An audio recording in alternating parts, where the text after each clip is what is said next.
तो स्वागत है आपका SVNM टॉक्स के एक और नए फ्रेश एपिसोड के अंदर, जिसके अंदर हम बात करने वाले हैं रियल मैड्रिड ने किस तरीके से पिच में हक दिया बिल्कुल ही आर्सेनल के अगेंस्ट। आर्सेनल लग रही थी फेवरेट्स होगी, बट इतनी फेवरेट्स होगी ये मैंने भी नहीं सोचा था।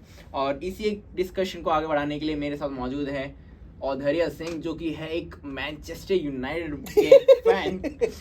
हंसी आपको पता है क्योंकि एक हम मैनचेस्टर यूनाइटेड के फैन से रियल मैड्रिड की बात करने वाले हैं, तो एक इसमें कंट्रोवर्सी तो होने ही वाली है। खैर, आते हैं वापस टॉपिक के ऊपर। मैं औधरिया जी आपसे पूछना चाहूँगा कि कैसा आपको लग रहा है कि रियल मैड्रिड जैसी टीम चैंपियंस लीग में, वो भी आर्सेनल के अगेंस्ट, आर्सेनल जो कि ऐसी टीम है जिसकी यूसीएल की हिस्ट्री उतनी ही है जितनी मेरी यूसीएल में, और एक ऐसी टीम से आप इतनी बुरी तरीके से हार रहे हैं। तो पहले जी राधे राधे आपको। राधे राधे जी। और आपने मेरे को अपने चैनल में बनाया, इसके लिए बहुत बहुत धन्यवाद। कल का मैंने मैच देखा, मेरे मैनचेस्टर के मैच देख के तो आंसू आते ही थे। जिस टीम से मेरी थोड़ी बहुत एक्सपेक्टेशन रहती थी, रियल मैड्रिड, उन्होंने भी अपनी कल ऐसी करवा दी। डेक्लन राइस फ्री किक से 2-2 गोल मार रहे हैं। मतलब वो फ्री किक तो चलिए एकदम आउटरेजियस। देखिए, मैं तो इसमें एक लाइन ऐड करना चाहूंगा। कल डेक्लन राइस नहीं थे, कल डेक्लन राइस ऐसा लग रहा था कि बिल्कुल ही पाँव के तले पे चाट के आए रॉबर्टो कार्लोस के। क्या ही फ्री किक्स लगाई उन्होंने, ऐसी फ्री किक्स डेक्लन राइस से बहुत तगड़ी डिफेंडिंग, बहुत बढ़िया उनका मिडफील्ड में रोल था, बहुत बढ़िया उनका सेंटर बैक में रोल था। पर जो उन्होंने कल, अब किसी ने एक्सपेक्ट भी नहीं किया था कि डेक्लन राइस इतनी बढ़िया फ्री किक ले सकते हैं। बहुत ही अफलातून मैच था कल, बहुत ही बेहतरीन। मैं रियल मैड्रिड सब उम्मीद तो सब जगाते ही हैं, हाला मैड्रिड, क्योंकि अगला मैच इनके गढ़ में है, तो इनके गढ़ से निकलना तो मुश्किल ही नामुमकिन है। पर हर बार सेम नहीं होता, तो क्या लगता है कि इस बार शायद हो ही जाए काम आर्सेनल का। देखिए, आपने ये वाली बोली, गढ़ की बात बोली, और गढ़ की बात रियल मैड्रिड ने मैच खत्म होने के बाद खुद ही अपने जो ऑफिशियल वेबसाइट है उसके अंदर लिखा कि it is very difficult to defeat Real Madrid at the Bernabeu stadium. सही बात है। तो आप पिछले जितने भी मैचेस देख सकते हैं, जितने भी मैच उनके हुए नॉकआउट में, अगर वो पहला लेग अगर डेफिसिट कर जाते तो दूसरे लेग में वो बहुत ही बेहतरीन खेलते हैं, जिसकी कोई वो नहीं है। बहुत ही बेहतरीन। अगर वो 3-1 से हार रहे तो उनके फैंस को तब भी उम्मीद होती है, मैनचेस्टर के फैंस की तरह नहीं कि 3-1 से हार रहे तो ग्राउंड छोड़ के चला गया 25वें मिनट में जी। ये तो आपने दिल की बात कह दी अपने। बट मैं इसमें एक सवाल पूछना चाहूंगा कि देखिए, ये टीम जो है, जो आर्सेनल है सामने, आर्सेनल ने इस जो यूएफए का चैंपियंस लीग का अभी तक का उनका सफर रहा है, उसके अंदर कितने गोल्स खाए हैं मैं आपको एक उंगली में गिन सकता हूँ, सिर्फ 4। और वही 4 गोल इन्होंने आर्सेनल के अगेंस्ट करने हैं और बिना एक गोल कंसीड किए। क्या इस डिफेंस के साथ ये रियल मैड्रिड की टीम 4 गोल मारेगी, और साथ में 4 गोल, एक गोल भी नहीं खाना इन्होंने, ऐसा करना है? देखिए, मैं तो एक बहुत बड़ा सट्टेबाज हूँ मैं सट्टा खेलता हूँ, तो मैं ये चाहूँगा कि रियल मैड्रिड पे मैं पंटरों की तरह, क्योंकि सट्टा जब खेलते तो 2 साइड होती है, एक बुक की साइड जो फेवरेट्स की तरफ लगाती है, और एक पंटर साइड जो आपके हमेशा अंडरडॉग्स की साइड लगाती है। तो मैं, क्योंकि रियल मैड्रिड पे बहुत तगड़ा रेट आएगा, तो मैं चाहूँगा कि अगर मैं होता तो as a Real Madrid fan नहीं, पर एज अ फुटबॉल फैन, जो मैं पिछले इनके स्टैट्स देखता हुआ आ रहा हूँ, चाहे वो मैनचेस्टर सिटी हो, चाहे वो बायर्न हो, चाहे वो कोई टीम हो, इन्होंने बहुत बुरी तरीके से उनको पेला। अपने घर में तो मतलब बारसा ने इनको 4-0 कैसे हरा दिया था, वो तो देखिए इस बार तो मैं मानता नहीं कि रियल मैड्रिड की टीम उस लेवल की टीम बनी है। सही बात है। बहुत बात हुई थी एम्बापे का आना है, एम्बापे इंक्लूजन ही क्या इस टीम के लिए एक सरदर्द बन चुका है। एम्बापे भी हवाबाजी में फंसे हुए हैं जी, ठीक है। एम्बापे, उसके बाद आपके Vinicius junior, Rodrygo, Jude Bellingham. सिर्फ मेरे को एक प्लेयर उनके में अच्छा लगता है, वो तो है फ्रेड वलवर्दे। वो एक बहुत ही बेहतरीन प्लेयर है। वो चाहे कंट्री के लिए खेले, चाहे वो अपनी गलियों में खेले, चाहे वो रियल मैड्रिड के लिए, वो जहाँ भी खेलेगा बंदा वो ऐसे ही खेलता है। बहुत बेहतरीन मैच होता है। ये मैं आपसे बिल्कुल इसमें एग्री करता हूँ। और आपको एक और चीज़ बताता हूँ, कल का ही मैच जो है उसके अंदर की एक स्टैट बताता हूँ कि फ्रेडिको वलवर्दे और जूड बेलिंगम, इन दोनों को कुत्ते की तरह भगाया है मिडफील्ड के अंदर। मैं कार्लो एंसेलोटी से यहाँ पे सवाल पूछने बनते हैं कि क्या कर रहे हैं कार्लो एंसेलोटी, और क्या इनकी स्ट्रेटेजी है। आप सिर्फ और सिर्फ मिडफील्ड में अपने 2 जो प्रमुख आपके मिडफील्डर है उनको आप कुत्ते की तरह आगे पीछे भगा रहे हो। डिफेंडिंग में वही कर रहे हैं, अटैकिंग में वही कर रहे हैं, बाकी की 9 प्लेयर्स क्या कर रहे हैं। और एक नाम और ऐड करना चाहूँगा, कोर्तुआ का। वो अगर ना होते तो ये कच्चे उतर जाते हैं यहाँ पे। कच्चियाँ तो इनकी खुली जाती, 6, 7, 10, 12 भी गोल हो सकते थे, ठीक है, क्योंकि 55% पोजीशन रियल मैड्रिड के अगेंस्ट में एक बहुत ही बड़ी बात जी। है। आपने एरियल्स लूज किए हैं, आपने डुअल्स लूज किए हैं, आपने मतलब आपने आधा से ज़्यादा आपने गिव अप ही कर दिया था इस मैच में। इन्होंने बोला था कि चलिए अब आगे हम लोग अगले मैच में देखते हैं क्या होगा क्या नहीं होगा।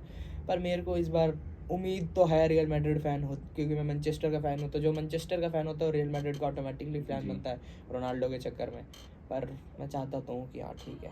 बट मैं एक और सवाल है इसमें कि जिस तरीके से टूटी टांग के साथ बुकायो साका ने इनको नानी याद दिला दी थी, अभी अगर बुकायो साका एक हफ्ते में और अपना फिट करते हैं और अभी अपने इनके जो मिडफील्डर है टिम पेन, उन्होंने भी इनको नानी याद दिला दी, तो क्या आपको लगता है कि इस टीम के साथ विद द प्लेयर्स, आपके पास अभी रॉड्रिगो है, उन्होंने भी कुछ अच्छा नहीं खेला, रॉड्रिगो की चलो बात नहीं होती है, एम्बापे की बात होती है, विनीसियस की बात होती है, लेकिन इनके पास एक ऐसा कुछ स्ट्रेटेजी नहीं थी। इनकी स्ट्रेटेजी अगर मैं आपको बताऊं तो इनकी स्ट्रेटेजी बस ये है कि उठाओ बॉल आगे फेंको, बॉल आगे फेंको, एम्बापे या विनीसियस पकड़ लेंगे हाँ, और सही बॉल बात, लग आप जाएगा। एकदम सही कह रहे हैं। ये खाली लॉन्ग बॉल खेलते हैं, सिर्फ लॉन्ग बॉल। एम्बापे तेज भागने वाला है, विनीसियस तेज भागने वाला है, रोड्रिगो तेज भागने वाला है, पीछे से बॉल मार देते हैं, ये आगे भागते हैं, बस इनके पास और कोई स्ट्रेटेजी नहीं है। स्ट्रेटेजी के नाम पे इनके बस कार्लो एंचेलोटी इनका सिर्फ एक अपनी आईब्रो ऊपर कर देते हैं जी, बर्नाब्यू वाले पागल हो जाते हैं कि हाँ अब कुछ मैच में होगा।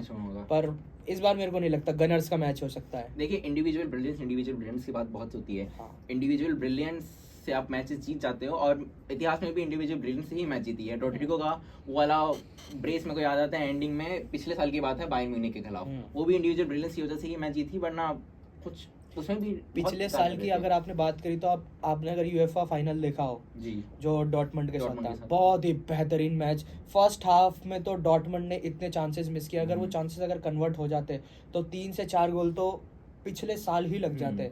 बहुत बेहतरीन, मतलब इसमें मेरे को लगता है कि कोर्तवा की ज्यादा तारीफ करनी पड़ेगी, और कोर्तवा ने मैं कहूंगा इनको यूसीएल जिताए हैं, पिछला वाला भी और इसमें भी यूसीएल में अगर इनको जीवित रखा है अभी भी तो वो कोर्तवा ही है। और एक और बुरा, चलो एक लाइन होती है किसी भी कीपर के लिए, बट अगर 10-12 मैचेस से लगातार अगर आपका कीपर ही man of the match performance दे रहा है तो कहीं ना कहीं सवाल उठने चाहिए बाकी 10 खिलाड़ी। हाँ, सही बात है। जैसे मैनचेस्टर में 2 ही लोग मैन ऑफ द मैच होते हैं, एक ब्रूनो फर्नांडिस और दूसरा ओनाना ने भी एकदम ऐसी करवा रखी है अपनी।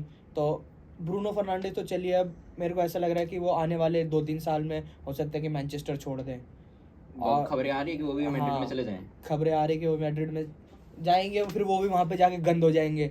देखिए मैं तो ये कहूंगा कि ब्रूनो को कम से कम एक टीम में रहने दो। हाँ। कोई ना कोई ऐसा प्लेयर कहीं ना कहीं तो होना ही चाहिए कि जो एक मैच तो जिता दे कम से कम मैनचेस्टर यूनाइटेड को। नहीं तो हमारी टीम की भी फिर हालत सोअनसा जैसी हो जाएगी जो इनकी दूसरी डिवीजन में खेल रही है। नहीं तो मैनचेस्टर जबकि इतनी बड़ी लेगेसी, इतनी अच्छी टीम होने के बाद ये लोग ऐसे टट्टी जैसा परफॉर्म कर रहे हैं, समझ भी नहीं आता है।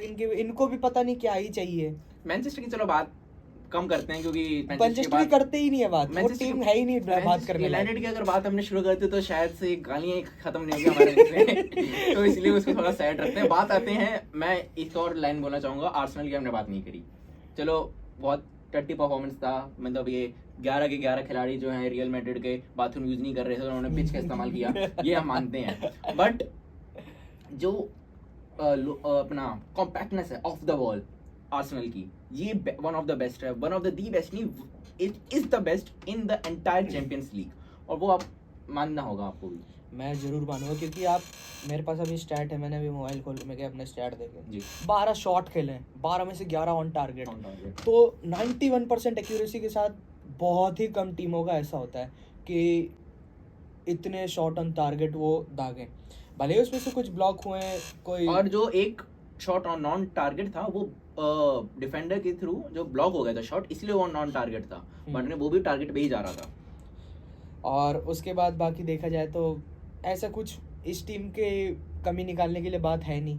कमी सारी मैड्रिड के लिए निकलेगी क्योंकि मैड्रिड मैच आ रही है। अगर सेकेंड लेग अगर मैड्रिड कमबैक करके जीत जाती है तो हम एक और एपिसोड बना के लाएंगे जिसमें आर्सेनल की कमियां निकालेंगे। देखिए आर्सेनल की कमी तो मैं इसमें एक और उसमें निकाल दूं कि Arsenal is known for bottling, और आर्सेनल एक लेगेसी है आर्सेनल की बॉटल करने में। जैसे क्रिकेट में साउथ अफ्रीका को चोकर्स माना जाता है, वैसे ही आर्सेनल को यहाँ पे एक बॉटलर्स हैं इनको, मतलब मैं कहूंगा south Africa has a history greater than Arsenal. सही बात है, चोकिंग में हाँ सही बात है, दोनों ही एक समान के, जैसे क्रिकेट में साउथ अफ्रीका वैसे फुटबॉल में आर्सेनल। जी अब मेरे को तो एक और चीज समझ में नहीं है कि कामाविंगा को 90+4 में मतलब टैकल करने की क्या जरूरत है? टैकल नहीं, उन्होंने फ्रस्ट्रेशन में बॉल बाहर फेंक दी हाँ पिच से। अब आप एक तो आपका वैसे ही बुरा हाल है, 3-0 से है, थिन लाइन आपकी स्क्वाड की है, स्क्वाड में आपके प्लेयर्स उपलब्ध नहीं है, और उसके ऊपर आप ये ऐसी फालतू गिरी कर रहे हो, अपना बॉल फ्रस्ट्रेशन दिखा रहे हो, जो कि मेरे को नहीं लगता इसकी कोई जरूरत थी। फालतू में आपने रेड कार्ड ले लिया, सेकंड येलो का बन गया, जो कि रेड कार्ड इवेंचुअली इनको मिला है। इसकी वजह से क्या ये टीम जो है आगे सफर करेगी? क्योंकि आपके कोपा डेल की भी मैचेस हैं, कोपा डेल का फाइनल भी है, लेकिन वो थोड़ा 2 हफ्ते बाद है। हाँ पर हमारे टीम की जरूरत वहाँ पे पड़ेगी जी। इन्होंने एक मैच में एंड्रिक ने गोल मार दिया, सर बॉबी चेल्टन ये वो बोल दिया, जी, सही बहुत ही बोला। ज्यादा मतलब उनकी तो भाई इतनी बढ़ाई कर दी ना, उनकी तो वो बॉबी एंड्रिक वो, और यहाँ पे गर्नाचो का सॉरी हाँ। रोनाल्डो का लेफ्ट राइट जो बोलते हैं आगे, मैं हाँ। शब्द यूज नहीं कर पाऊंगा, हाँ। वो हमारा यहाँ पे है पर कल गर्नाचो। एकमात्र प्लेयर जो थे जो मैड्रिड से बने खेले, तो उनके वेटरन लुका मॉड्रिच, जी उन्होंने बहुत ही बेहतरीन मतलब कल खेला। और मैंने आपको बताया जैसे वेलवार्दे तो हमेशा ही रियल मैड्रिड के लिए अच्छा खेलते हैं, पर चलिए कोई नहीं, अब टाइम की बात देखिए है। इनके सेंटर बैक से वो राउल एसेंसियो और रोड्रिगर, इनके ऐसा कोई चैनल ब्रेकिंग पास नहीं थे, ब्रेक थ्रू पास नहीं थे जो लाइंस कट कर रहे हो और सीधे आपको विनीसियस को बॉल दे रहे हो। तो क्या विनीसियस, एम्बापे, रोड्रिगर इनको बॉल दे रहे हो, क्या इस टीम में जैसी बात चल रही है कि अलेक्जेंडर आर्नोल्ड आने वाले हैं, तो क्या इस टीम की थोड़ी काया पलट वो कर सकते हैं कि अपने पास? देखिए काया पलट अगर करनी होती तो वो तो एम्बापे आके ही कर देते हैं, ये बात कोई भी ऐसा प्लेयर नहीं है कि अपने दम पे आके पूरी टीम को जितवा देगा। ये बोला गया था कि हालैंड इतना अच्छा खेलते हैं, बहुत गोल स्कोर के, भले ही उन्होंने पहले अपने सीजन में बहुत गोल स्कोर किए, पर अभी के टाइम पे आपको देख लीजिए हालैंड इंजर्ड भी हो गए हैं अभी, तो बहुत ज़्यादा इंजरी से वो जूझ रहे हैं। उनको आप खाली बॉल बना के दीजिए तो वो गोल मारेंगे, नहीं तो उनकी कोई ड्रिबलिंग स्किल्स नहीं है, कोई कुछ नहीं है, बॉल खाली वो तेज भागते हैं, स्ट्रेंथ है और वो शूटिंग स्किल्स है, बस उनके पास और कुछ है ही नहीं। बिल्कुल जी, सही बोल रहे हैं आप। और उसी तरीके से मेरे को लग रहा है कि अभी एम्बापे का भी और विनीसियस का भी वही दौर चल रहा है कि इनको बॉल नहीं फीड हो रही है, बॉल फीड हो रही है तो फिर ये अपने ड्रिबलिंग उस हिसाब से निकल रहा है, खाली पेस पेस पेस, और एक आइडेंटिटी बन चुकी है। आइडेंटिटी क्या है मेरे को ये समझ भी नहीं आती, बन क्या चुकी है इनकी। कार्लो एंसेलोटी की क्या आइडेंटिटी है, क्या खिलाना है, क्या स्ट्रेंथ है, कहाँ कौन क्या रोल है, कुछ पता नहीं। 40 साल का लुका मॉड्रिक आपको पिच में भगा रखा है, आपने जूड बेलिंगम को भगा रखा है कि भाई पिच नाप के उधर से इधर से उधर, डिफेंडिंग को भी कर रहा है, अटैकिंग भी कर रहा है। ये बहुत ही ज्यादा मुश्किल हो रहा है कार्लो एंसेलोटी के लिए। और एक और सवाल मैं लास्ट पूछना चाहूंगा कि क्या इस अगर यूसीएल जीत जाती है कैसे ना कैसे करके ये टीम, क्योंकि ऑरा है इस टीम के अंदर और ये जीत भी सकती है, क्या यूसीएल भी जीत जाती है, क्या कार्लो एंसेलोटी का एक और सीजन देना चाहिए इसके बाद? नहीं, मेरे को नहीं लगता कि कार्लो एंसेलोटी को अब सीजन देना चाहिए, क्योंकि और भी बहुत से मैनेजर हैं। एरिक टेन हाग को आना चाहिए इस टीम को मैनेज करने के लिए और इस टीम का पूरा नाश पीट देना चाहिए। मैं ऐसे नहीं बोलूंगा क्योंकि वो भी एक बहुत बेहतरीन कोच देखिए उन्होंने तो सीजन में 2 ट्रॉफी चाहिए, ड्रॉट उन्होंने ड्रॉट, हाँ सही बात है। एक तो पहले जो खत्म हुई थी वो तो मेरे बर्थडे के दिन ही उन्होंने कारबाओ कप जीता था, तो मेरे लिए वो एक ऐसा बर्थडे गिफ्ट था मैनचेस्टर यूनाइटेड के फैन। पर मैं आपको एक चीज बताऊं कि जब अगर हम किसी प्लेयर को किसी प्लेयर के साथ कंपेयर कर देते हैं तो वो प्लेयर की अहमियत और कीमत हमें वहीं खत्म हो जाती है। क्या आप यहाँ पे एम्बापे की बात कर रहे हैं? मैं यहाँ पे एम्बापे, विनीसियस जूनियर को ब्राजील का नेमार बोला जा रहा है, वो नेमार जैसे कभी नहीं बन सकते। नेमार एक बहुत ही बेहतरीन प्लेयर थे, एम्बापे को आप कंपेयर कर रहे हो रोनाल्डो से। एम्बापे का जब आपको वो भी पता है जब आगमन हुआ था तो 1 2 3 हाँ ऐसे एक्टिंग कर रहे थे, बट पिच पे एक्टिंग ही कर रहे हैं। 2 3 इन्होंने गोल मारे, उससे ज्यादा इनके कुछ हुआ नहीं है इस बार। देखिए पिछली बार भी ये गए थे इंग्लैंड, वहां पर भी हक के आए थे। मतलब इंग्लैंड इनको टॉयलेट बना के जहाँ पे ये आगे के आएंगे, लिवरपूल के सामने गए वहां भी हक के आए, अभी लंदन गए वहां भी हक के आए। लंदन के लिए बाथरूम में कमोड बना रखा है इन्होंने, लंदन जाएंगे वहां पे हक के आएंगे। वही टीम है और देखते हैं किस तरीके से अभी आगे सेकंड लेग जो है शुरू होने वाला है। बट गॉड नेवर नोस, पर मेरा बेट तो यही रहेगा कि रियल मैड्रिड सेकंड लेग जीत रही है। देखिए ये तो बहुत ही ज्यादा एम्बिशियस होने वाली बात है, क्योंकि रियल मैड्रिड का और एडिट कर लेंगे ये वाला। देखिए ये बहुत ज्यादा ही एम्बिशियस होने वाली बात है कि रियल मैड्रिड जैसी टीम यहाँ से 3-0 से वापस अपने आप को स्टेबल पोजीशन पे लाए और मैच जीत जाए एग्रीगेट में। देखते हैं क्या होने वाला है। तो इसी के साथ इस SVNM का टॉक्स का फुटबॉल के रिलेटेड एक एपिसोड हम यहीं समाप्त करते हैं। लेकर आएंगे अगले हफ्ते एक और नया एपिसोड जिसके अंदर बताएंगे सेकंड लैंग का हालचाल और बवाल। तब तक के लिए देखते रहिए और सब्सक्राइब और फॉलो कीजिए SVNM टॉक्स को। धन्यवाद।